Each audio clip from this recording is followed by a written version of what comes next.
Welcome back to another episode of Delusions of Automotive Grandeur. On today's episode, Brent and Charlie talk right-hand drive versus left-hand drive, while Charlie reveals he's no manual purist. Strap in. It's time for DAG Show.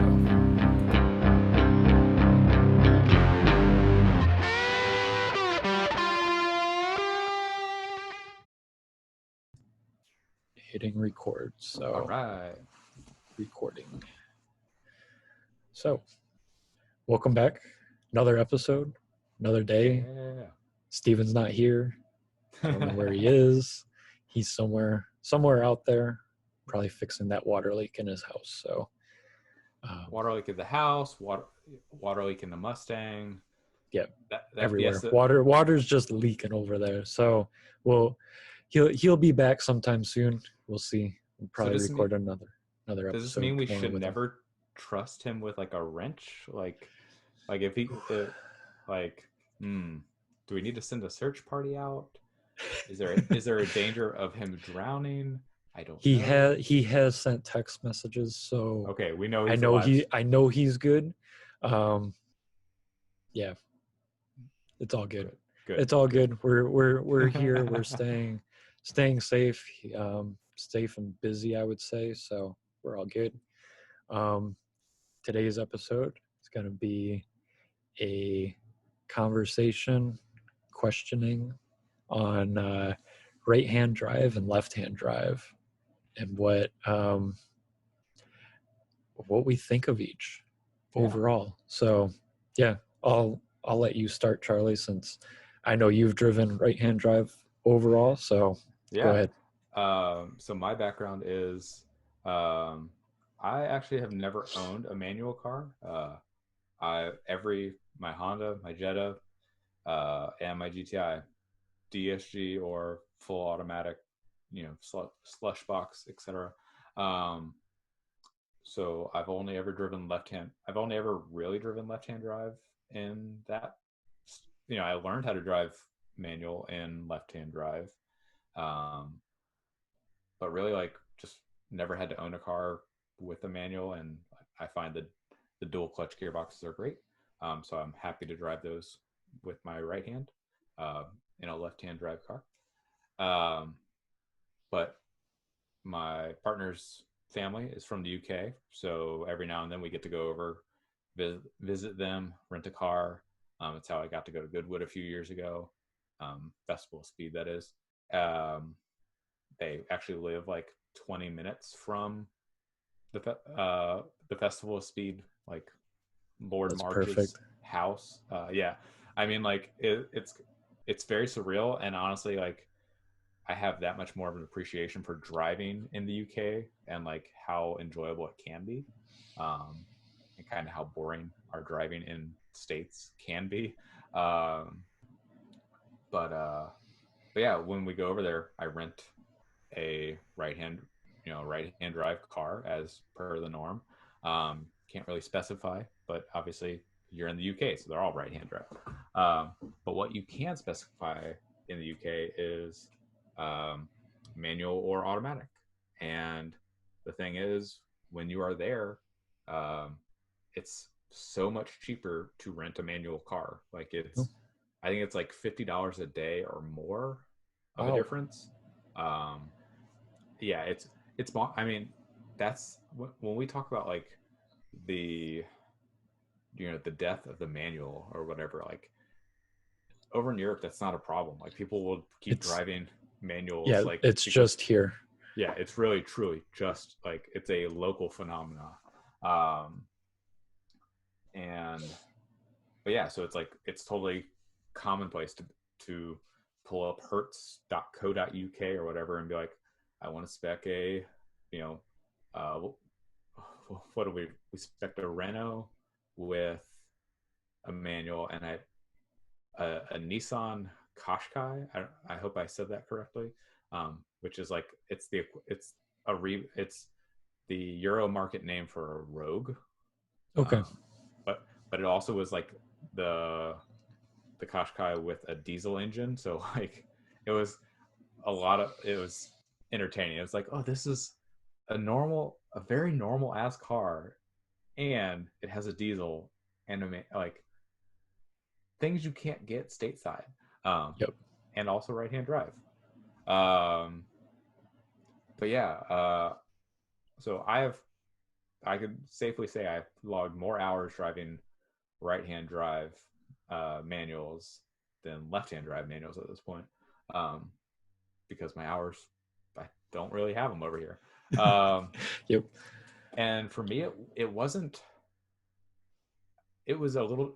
Honestly, everyone talks about, oh, shifting with your left hand, so weird. Like, it's really not. Like, and I say Well, that I'm as sure someone. you would get used to it Oh immediately. yeah, you But very quick like, and I mean that's it. Also helps that almost all of them have like like the reverse interlock or whatever. okay. So like Yep. you can't like just slam it into reverse Yeah. and so it honestly it kind of makes sense when you're like, oh, like, yeah, I'm driving with my right. I would say most people are right-handed, so they're driving with their right hand and shifting with the left. Um, and if you're kicking your clutch with your left foot, as I would expect everyone to be doing, um, it all suddenly, like, left hand does all the Yep. shifty bits. Yep. Um, but yeah, I enjoy it. I won't say that it is necessary. I don't know that I would. I don't know how I feel about it driving a right-hand drive vehicle on a left-hand drive road. I think it would be a little disconcerting just because, like, I'll say as a left-hand drive person, even driving on the other side of the road in a right-hand drive car was like, it was a lot. Definitely a lot of like, okay, Thinking. yeah, it's like, okay, remember that traffic is coming from the other direction at all times, Yep. and like the way you think that intersection works is not the way it probably works. Um, that one caught me off guard a few times. Where like, just like how an intersection operated and like a turn or a left turn, but you had to cross a lane of traffic to get. Yeah, it was odd. um, Yeah, I'm definitely sure of it because I have family in Ireland, and they've come over and visited a few times, and we were, they were sitting in like the back seat of the car, and I remember all the time, like at least growing up, my mom was like, yeah, I'd look in the rear view mirror, and the person's like, yeah. every time a Oh car yeah. was coming, just because they were so used to Oh yeah. being on the opposite side, so they were always thinking like, oh crap, we're on the wrong side of the road, we're going to get hit, like, oh crap, Yep. what's going on? But I don't know, to me, I've never driven right hand drive before. I want to. I wouldn't mind getting a right hand drive car. Yeah. Not I think it would be a very cool thing to have, whether it's an older imported Mini or an older imported Subaru or What Nissan, really whatever. we Um, already know those Japanese minis are only 12K, and I mean yeah, that sounds like well, 10K even at 10K. I times mean, too. yeah, So I exactly. mean, that's why I've said maybe it could be like a fun Whoa. car for the other half. Yeah, man. That way, we could get a right-hand drive car and There have you fun go. with it too at the same time. But I don't know. At least here I can see it done. I mean, crap. If you watch Adam Mosey on YouTube, I Mm-hmm. mean, I would say 95% of his cars are all right-hand drive, and Yeah. he's living down in Florida and driving these as basically a daily driver.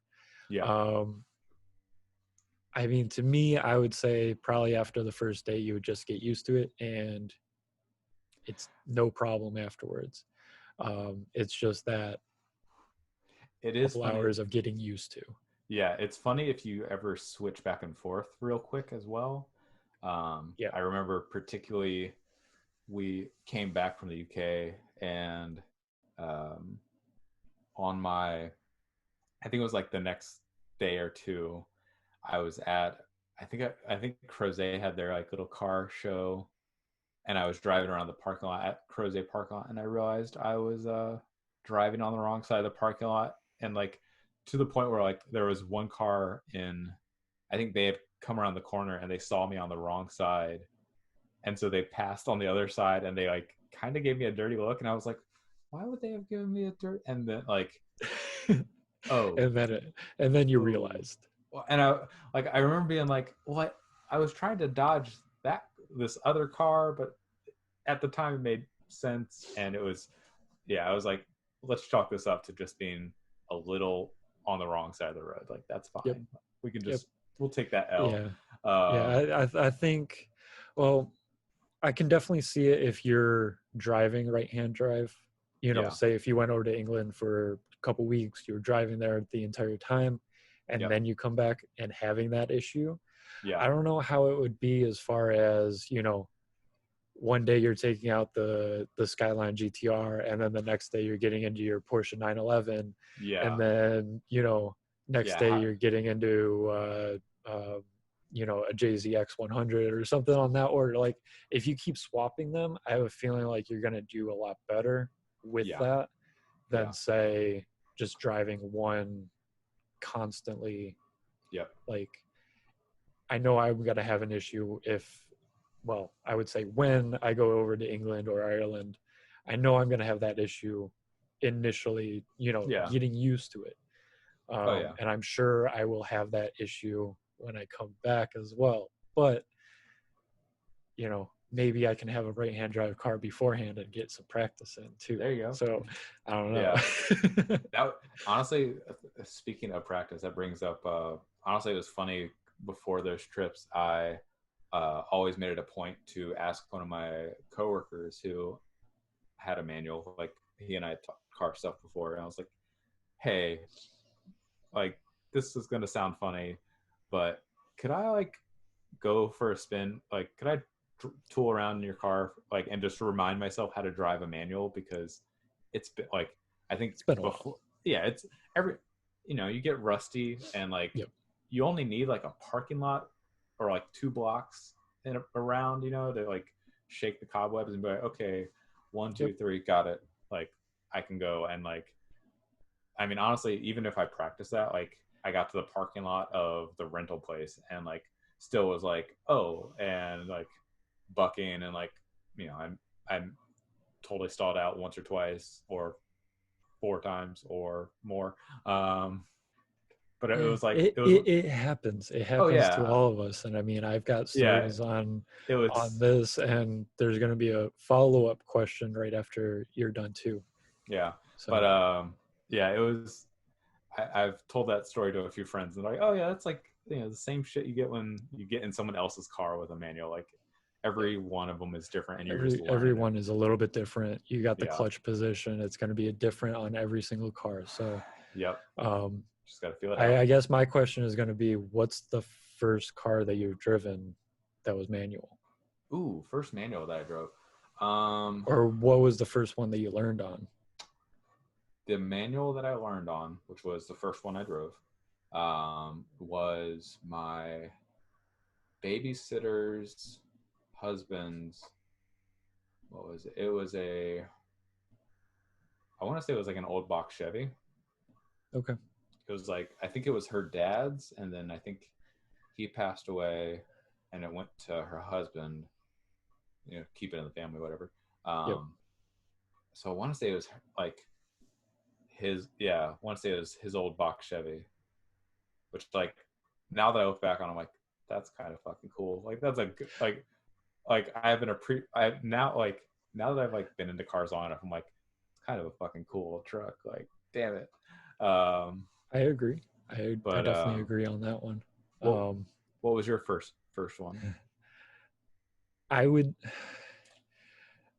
have to say mine's the weirdest one ever. Like out of anybody, no matter what. Unless you're gonna tell me it was like one of those like BMW like little Izettas or something like that. How about a car that never came in manual? Ooh, that's a good one. Ooh. So the Subaru SVX always came in auto.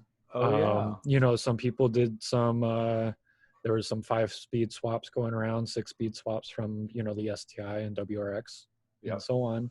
yep. One of my good friends up in Syracuse, he had he bought one with the 5-speed swap done to it. And Dang. that was my first car that I drove stick overall. Nice. So yeah, a car that never came in manual. That's my first car. That's a real good So one. yeah, and then Man. I would say a little bit more of a story after that. He sold that one because another one, the guy that swapped them, I think he's down in Pennsylvania overall, or came up with the swap overall. And one came up, another SVX, dark gray, and 6-speed swap, which was definitely a lot better than 5-speed, I would say. And it was supercharged. Nice. Yeah. I feel like I've Yeah. only ever seen like 1 or 2 SVXs around You don't town. see many around at all. I mean, I feel like it's Ever so since funny. I moved out here, I haven't seen one. I It's know so there was always one in DC yeah. that I saw, but other than that, you don't see many, if any, around. But Come on, yeah. Subaru, bring those back. We need that. We need bring back the Brat. I mean, look, all a Brat is now is I would say the Brat with a jumper seat in the back. I mean, just make the cross trek with a removable removable top on the quarter. back there. Like, come on now, it's just Yeah. the heir apparent to the Brat. Like, I don't know what the next XVX would be. You'd have to be like a BRZ. Yeah, I was gonna say more so like a BRZ with an all-wheel drive swap on it. Yeah. Somehow. And then you have to like boost the power way up to make it entertaining. Yep. So yeah, that's all right, Subaru. Come on, we've given you the idea, Subaru. Make it fucking happen. Explicit, explicit content. It won't. I know every single episode now. Look what I did. I know. Man. Look what I did. I'm sorry. Demonetized already. Just whatever. We'll just bleep me out. It's fine. Yeah, we'll probably have to at some point. But fix it in post. Man, sorry, putting more and more work on me. Sorry, I'm trying to do better. I have a potty mouth. I can't help it. It's all good. But yeah, going back on right-hand drive, left-hand drive. I mean, I have nothing else to say.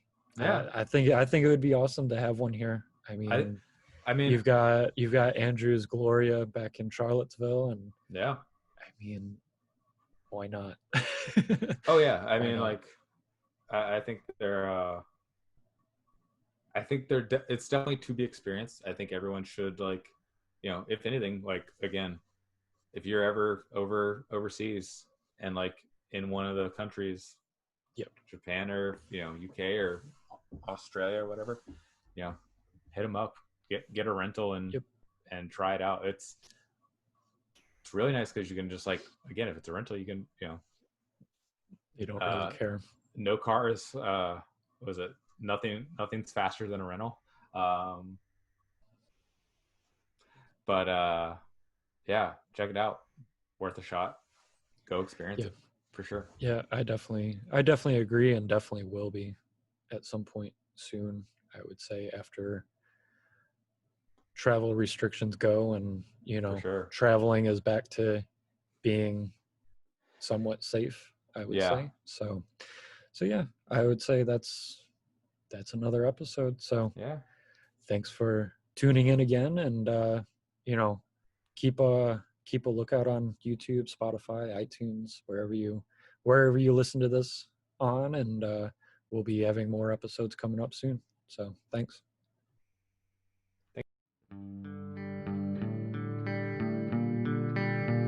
If you enjoyed DAG Show, please like, comment, and subscribe on YouTube. We are also available on iTunes and Spotify by searching for Delusions of Automotive Grandeur. Thanks again for tuning in, and as always, may the grandeur of your automobiles be delusional.